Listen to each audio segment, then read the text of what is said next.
I'm Bailey Bates. Here are your headlines from Central Texas. A prison bus driver is accused of falling asleep at the wheel, causing a serious rollover crash on State Highway 164. That's according to the official crash report from TxDOT. On July 1st, 26 inmates and 3 workers were headed to the Boyd unit in Teague from the Limestone County Jail. 7 inmates and 1 staff member were hospitalized. Well, now one mother is voicing their frustrations after having to wait a week to hear about her son's injuries, and to now learn the preliminary cause is pointing toward driver fatigue.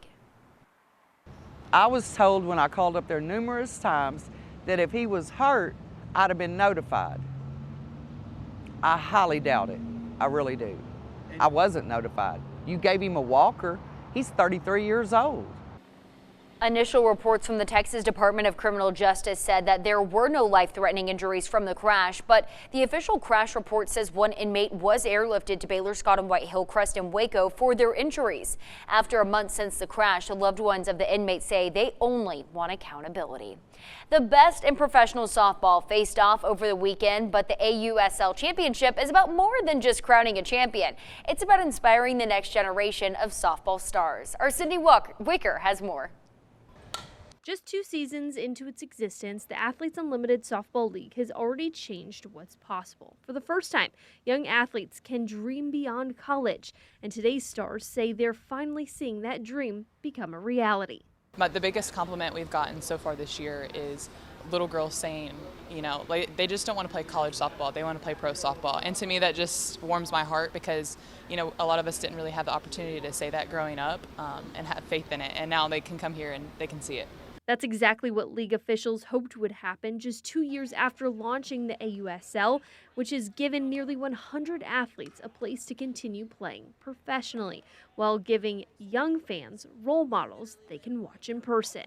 We realize that this is our moment to continue to elevate the game and take it to a whole new level. And so it's been exciting to be a part, and really to be able to see the support has been tremendous. And whether it's the viewership, whether it's the fans in the stands, whether it's getting recognized at a restaurant or just as you're walking around, to truly see the explosion of how this game has definitely grown. And yes, college has played a big part, but it's really an honor to the athletes of the past who played when it wasn't acceptable, to be able to have this opportunity that these athletes have today, and will continue to build for the athletes of the future. Players say that growth is noticeable, not just in packed stadiums, but in everyday life. Professional softball is reaching audiences in ways it never has before.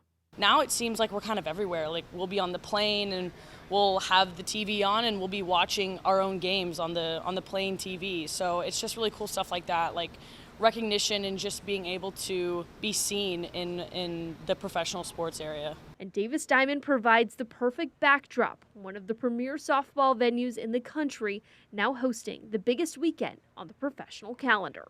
The first year they built it was my freshman year of college SEC tournament. So this was the nicest field I had ever played on to this point, and it still just doesn't do it justice seeing it unless you're in person, but the field crew does an awesome job taking care of it. I feel right at home with the humidity, the hotness, so I'm really happy to be here.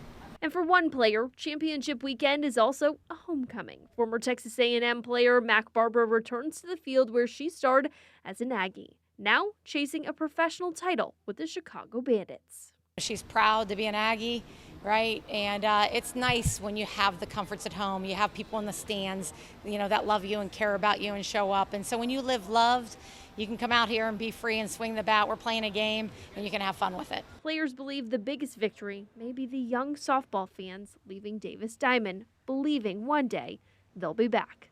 Not in the stands, but on the field. Definitely just want the little girls to know that if you love the game enough and you work hard enough, you can do it too. The Utah Talons won in 2 games on Sunday, defending their title and winning their second AUSL championship. Those are your headlines from Central Texas.